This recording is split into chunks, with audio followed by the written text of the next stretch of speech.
साथियों नमस्कार, मैं हरिश्चंद्र बर्णवाल इस वीडियो में आप सभी का स्वागत करता हूं। दोस्तों, बिहार के मुद्दे पर चुनाव आयोग जिस तरीके से नागरिकता और वोटर आइडेंटिटी कार्ड की पहचान कर रहा है, उसे खारिज करने के लिए, उसे रोकने के लिए सुप्रीम कोर्ट में जिस तरीके से पूरा का पूरा इंडिया अलायंस पहुंच गया था, आज उसे तगड़ा झटका लगा है। और सिर्फ ये झटका इंडिया अलायंस को नहीं लगा है दोस्तों, ये झटका राहुल गांधी को लगा है, बहुत बड़ा झटका। ये झटका ममता बनर्जी को लगा है, ये झटका अभिषेक मनु सिंघवी जी की तर्कों को लगा है, ये झटका कपिल सिब्बल जैसे वरिष्ठ वकील के तर्क को लगा है। आज चुनाव आयोग ने दोस्तों कमाल कर दिया। जिस तरीके से इस केस की पैरवी की, जिस तरीके से अपने तर्क रखे, वो अद्भुत है। और आखिरकार सुप्रीम कोर्ट को यह कहना पड़ा कि भाई ये भी एक संवैधानिक संस्था है, इसको पूरा करने का हक है। चुनाव आयोग इस समय जिस तरीके से बिहार में काम कर रहा है, उसमें चुनाव आयोग को पूरी संवैधानिक शक्ति है। आज सुप्रीम कोर्ट में क्या हुआ दोस्तों, ये जानना जरूरी है, क्योंकि यह मामला सिर्फ बिहार का नहीं है। चुनाव आयोग ने आज साफ साफ ये कह दिया कि बिहार के बाद अब पूरे देश की बारी है। आज तो वैसे भी बहुत सारे लोग पहुंचे थे, ऐसा नहीं कि सिर्फ कांग्रेस पहुंची है, ऐसा भी नहीं कि सिर्फ तेजस्वी यादव की पार्टी के सांसद पहुंचे हैं, बल्कि आज तो महुआ मोइत्रा और तमाम लोग पहुंचे थे। आखिर सुप्रीम कोर्ट में क्या हुआ, कैसे सिब्बल और सिंघवी की फजीहत हुई। और देखिए, बार बार ये हम लोग अक्सर कहते हैं ना कि देखिए सारे बड़े वकील उधर से खड़े हो जाते हैं। मैं आज आपके सामने ये कहना चाहता हूं दोस्तों कि अगर ये बड़े वकील हैं तो जीतते क्यों नहीं हैं।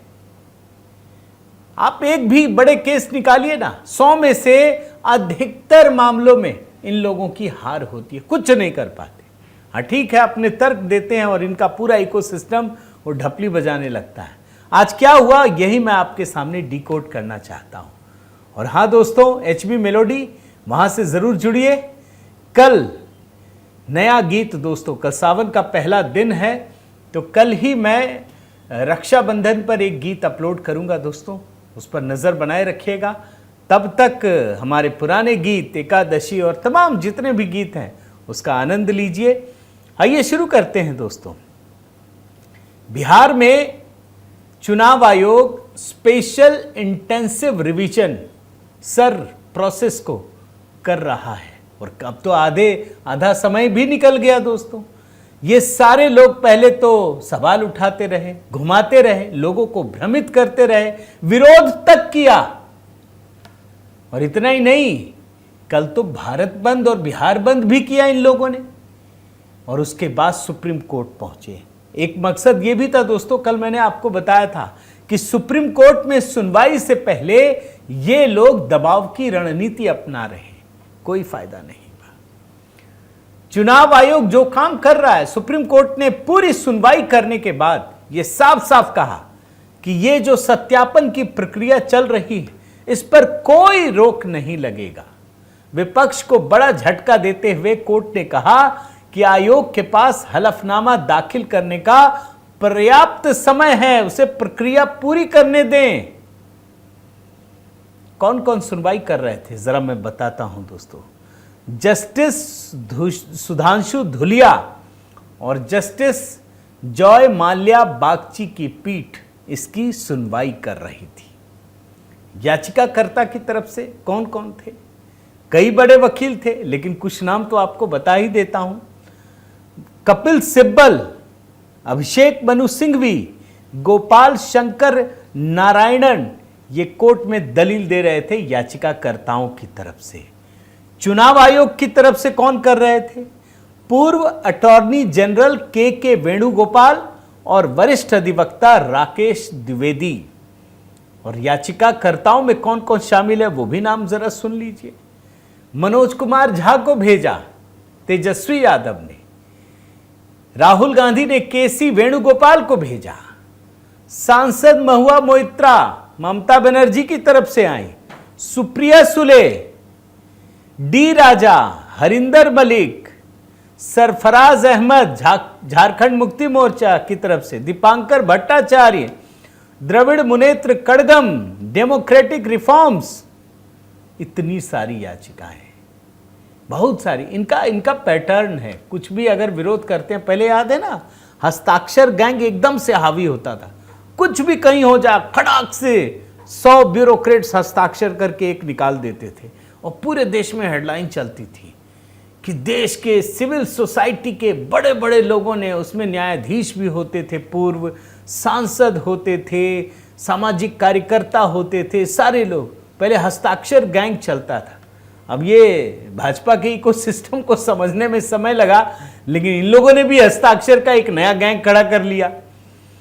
फिर अब यहां पर क्या हुआ है, सुप्रीम कोर्ट में दबाव बनाने के लिए ये एक याचिका लेके नहीं आते, अलग अलग कम से कम पता तो चले कि 20 याचिकाएं, 100 याचिकाएं, ऐसे काम करते हैं। सिर्फ दबाव बनाने की रणनीति होती है।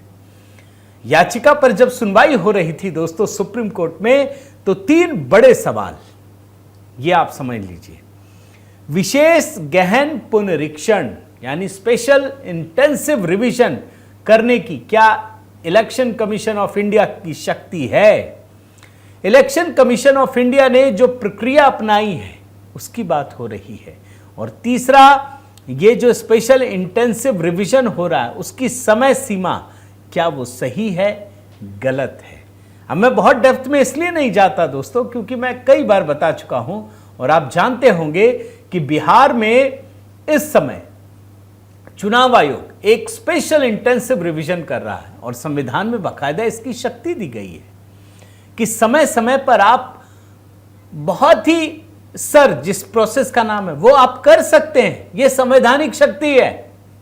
2003 में हुआ था, उसके बाद हुआ नहीं, और उसके बाद जाकर चुनाव आयोग ने कई सारी शर्तें लगाई जिसमें 2003 का एक कहते हैं ना समय सीमा तय की गई है कि उससे उस समय तक जिन लोगों ने वोटिंग की है उनको सिर्फ फॉर्म भर के दे देना है, लेकिन उसके बाद के लोगों को कई सारे दस्तावेजों में से कोई एक दस्तावेज देना पड़ेगा।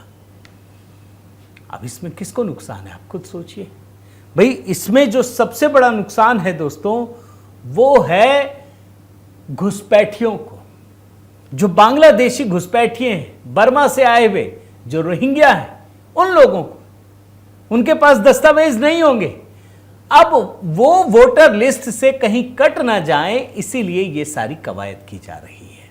और आप देखिए सुप्रीम कोर्ट में सुनवाई से पहले मैं क्यों कह रहा हूं राहुल गांधी को बहुत बड़ा झटका लगा, ये आप समझिए।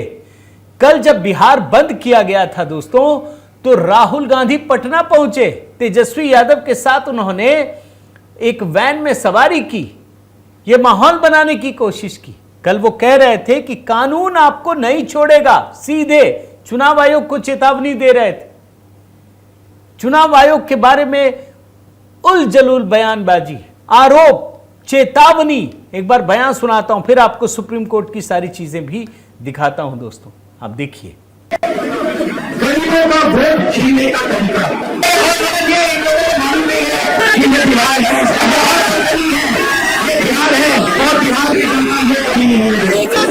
हमारे लोग इलेक्शन कमिश्नर से खा रहे हैं, मैं नहीं था, मगर सारे नेता गए और मैंने इनसे पूछा आपको क्या लगा, और सारे के सामने ने कहा कि इलेक्शन कमिश्नर बीजेपी और आरएसएस जैसे बात कर रहे हैं, वो भूल रहे हैं कि वो किसी राजनीतिक पार्टी के नहीं है, वो हिंदुस्तान के इलेक्शन कमिश्नर है और उनका काम इस संविधान की रक्षा करने का है। और मैं इस यहाँ से क्लियर मैसेज जोड़ना चाहता हूँ, आपको तो कहना चाहिए हर हाल में कानून आप पर लागू होगा।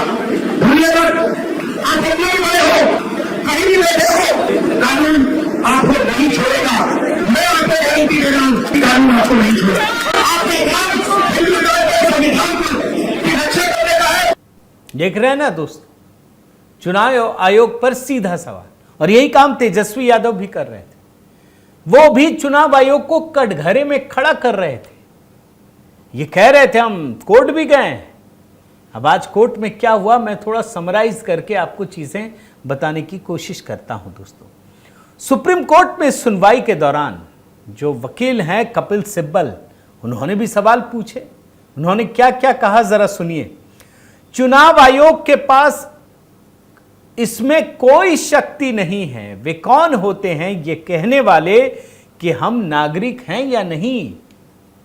उन्होंने कहा ये वो लोग हैं जो नागरिक के रूप में पंजीकृत नहीं है। कुछ ऐसे भी हैं जो पंजीकृत हैं लेकिन जिन्हें केवल धारा 3 के तहत ही हटाया जा सकता है, इसलिए यह पूरी प्रक्रिया चौंकाने वाली है। कपिल सिब्बल कहते हैं दोस्तों कि वे कहते हैं कि अगर आप फॉर्म नहीं भरते हैं तो आप वोट नहीं दे सकते। ये चुनाव आयोग के बारे में कहा जा रहा है। इसकी अनुमति कैसे दी जा सकती है? जिम्मेदारी उन पर है, मुझ पर नहीं। उनके पास यह कहने के लिए सबूत तो होना चाहिए कि मैं नागरिक नहीं हूं। ये सब कुछ पलट देना चाहते हैं। आप यकीन मानिए दोस्तों, ये जब घुसपैठियों की, इन लोगों की बात होती है ना, ये गजब खेल खेलते हैं। ये एक ऐसा दंगा कानून बना रहे थे कांग्रेसी सरकार कि अगर कहीं दंगा हो गया मान लीजिए तो हिंदुओं को दोषी मान लिया जाएगा। ये नियम बना रहे थे। भले मुसलमान दोषी हो लेकिन हिंदुओं को ही दोषी माना जाए। ये वही बोल रहे हैं कि घुसपैठिए का बन गया तो आप सिद्ध कीजिए कि वो नागरिक नहीं है। वो नहीं सिद्ध करेंगे, भले ही वो करप्शन से बना ले, किसी भी तरीके से बना ले। ये तर्क है। कपिल सिब्बल ने क्या कहा मैं आपको दिखाता हूं। मतदाता सूची में वो नहीं हो सकता जो भारत का नागरिक ना हो, मानसिक रूप से अक्षम हो या सजा के कारण अयोग्य हो। लेकिन मेरा सवाल यह है कि नागरिकता तय करने का अधिकार चुनाव आयोग को किसने दे दिया? इस पर जस्टिस धुलिया ने कहा, क्या चुनाव आयोग का यह कर्तव्य नहीं है कि वह सुनिश्चित करे कि कोई अयोग्य व्यक्ति वोट ना डाले? इसके लिए नागरिकता की जांच जरूरी है। अब आप सोचिए, फिर चुनाव आयोग करेगा क्या? भाई वो ये देखेगा ना कि चुनाव देने योग्य है या नहीं है, तभी तो मतदाता पहचान पत्र बनेगा। ये कह रहे हैं कपिल सिब्बल कि आपको अधिकार किसने दे दिया? फिर किसने दिया? सुप्रीम कोर्ट का मैं आपको जो कोर्ट दिखा रहा हूं, आप देखिए क्या कहा है। पहले यह साबित कीजिए कि चुनाव आयोग जो कर रहा है वो सही नहीं है। आप ये नहीं कह सकते कि चुनाव आयोग जो कर रहा है वो नहीं कर सकता। उनके अपने तर्क हैं। चुनाव आयोग ने तारीख तय कर दी है, उसमें आपको क्या आपत्ति है? चुनाव आयोग वही कर रहा है जो संविधान में दिया गया है। कैसे कपिल सिब्बल के तर्क को सुप्रीम कोर्ट ने जवाब दिया, यह मैं आपको दिखा रहा हूं। फिर इसमें दोस्तों नागरिकता पर जब सवाल हो रहे थे तो अभिषेक मनु सिंघवी ने क्या कहा, यह भी सुनिए। यह नागरिकता का मामला है। एक मतदाता के मताधिकार से वंचित होने से लोकतंत्र और बुनियादी ढांचे पर असर पड़ता है। इसलिए हम कह रहे हैं कि अब तक हुए सभी 10 चुनाव गलत चुनावी आंकड़ों पर आधारित थे। सुप्रीम कोर्ट ने दोस्तों हालांकि आधार कार्ड को पहचान पत्र के रूप में मान्यता न देने पर चुनाव आयोग के फैसले पर सवाल उठाया। आयोग के वकील ने जवाब देते हुए कहा, चुनाव आयोग के वकील ने, कि सिर्फ आधार कार्ड से नागरिकता साबित नहीं होती। क्या बातचीत हुई जरा मैं आपको बताता हूं दोनों के बीच में, मतलब सुप्रीम कोर्ट के जज और चुनाव आयोग के वकील। चुनाव आयोग की तरफ से सीनियर एडवोकेट राकेश द्विवेदी दोस्तों, उन्होंने कहा आधार को नागरिकता के प्रमाण के रूप में स्वीकार नहीं किया जा सकता। जस्टिस धुलिया ने कहा लेकिन नागरिकता एक ऐसा मुद्दा है जिस पर भारत के चुनाव आयोग को नहीं बल्कि गृह मंत्रालय द्वारा फैसला करना है। बड़ा इंटरेस्टिंग है। गृह मंत्रालय अमित शाह जी के पास है। अच्छा है, अगर यह बात अभिषेक मनु सिंघवी, कपिल सिब्बल या सुप्रीम कोर्ट की बातचीत में तय हो जाए कि हां भाई गृह मंत्रालय आप तय कर लो, देखिएगा अमित शाह जी एकदम तुरंत एक्टिव हो जाएंगे। वो तो कर ही देंगे। यहां तो प्रॉब्लम बाकियों को है। ये तो आप समझिए कि एनआरसी के लिए रास्ता क्लियर हो रहा है। अभी आपको लग सकता है दोस्तों कि ये कुछ गड़बड़ हो रहा है, लेकिन गड़बड़ नहीं हो रहा है। ये तय हो जाएगा। मान लीजिए ये लोग एक फैसला निकाल दे कि नहीं भाई चुनाव आयोग नागरिकता नहीं तय करेगा, ये तो होम मिनिस्ट्री का, होम मिनिस्ट्री 1 सेकंड में एक्टिव हो जाएगा। ठीक है भाई, हम ही तय कर देते हैं, हम तो 10 दिन में कर देंगे, हम 10 लाख लोगों को लगा देंगे। चुनाव आयोग ने 1.5 लाख लगाया, मैं 10 लाख लगाऊंगा। खैर, बातचीत सुनिए क्या कहा है। जस्टिस धूलिया ने कहा, नागरिकता एक ऐसा मुद्दा है जिस पर भारत के चुनाव आयोग को नहीं बल्कि गृह मंत्रालय द्वारा फैसला करना है। चुनाव आयोग के वकील ने कहा, हमारे पास अनुच्छेद 326 के तहत शक्तियां हैं। जस्टिस धूलिया ने कटाक्ष करते हुए कहा, आपको यह प्रक्रिया पहले शुरू कर देनी चाहिए थी। अगर एक बार सूची बन गई तो फिर कोर्ट उसमें हस्तक्षेप नहीं करेगा, इसलिए सावधानी जरूरी है। और ये जो मैं अभी आपको दिखा रहा हूं ना ग्राफिक्स, नागरिकता, ये तो गृह मंत्रालय का काम है, आ रहा है इसमें। मोटा भाई का भी जो कामकाज है ना अभी, वो भी रिफ्लेक्ट होगा। ये अच्छा हो रहा है दोस्तों, मैं आपको सही बता रहा हूं। चुनाव आयोग के वकील ने जब ये सवाल जवाब चल रहा है ना, तब उसमें कहा कि इसमें कुछ गलत नहीं है।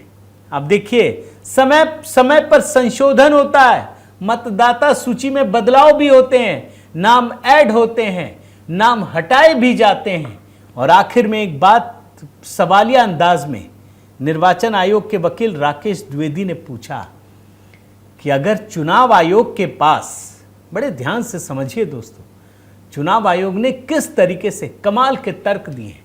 चुनाव आयोग के वकील ने कहा कि अगर चुनाव आयोग के पास मतदाता सूची में संशोधन का अधिकार नहीं है तो फिर यह कौन करेगा? तो फिर किसके पास है यह अधिकार? फिर तो लोकतंत्र ही खत्म है कि अगर विदेश से आया हुआ नागरिक वोट देकर सरकार तय करने लगे तो फिर काहे का लोकतंत्र। इस दौरान दोस्तों चुनाव आयोग ने बड़ी अच्छी बात कही। उन्होंने कहा कि भाई प्रक्रिया पूरी होने तो दीजिए, सभी को मिलेगा मौका। ये तो हमें अनुच्छेद 324 के तहत शक्तियां मिली हैं, हम तो अपना काम कर रहे हैं। लोग ये साजिशन कह रहे हैं कि बड़े पैमाने पर नाम हटाए जा रहे हैं। अरे अभी तो प्रक्रिया चल रही है, अभी तो कुछ हुआ भी नहीं है। हमको काम करने से ही रोका जा रहा है। हालांकि इस दौरान दोस्तों मैं ये साफ कह सकता हूं कि चुनाव आयोग के लिए ये बहुत बड़ी जीत है, पूरी की पूरी विपक्षी पार्टी के लिए बहुत बड़ा झटका है। राहुल गांधी के लिए, तेजस्वी यादव के लिए, ममता बनर्जी के लिए, सभी के लिए। क्योंकि इसके बाद बंगाल में जब ये प्रक्रिया होगी तब आपको समझ में आएगा किस कदर भारी संख्या में विदेशी घुसपैठिए घुसकर भारत के नागरिक बन चुके हैं।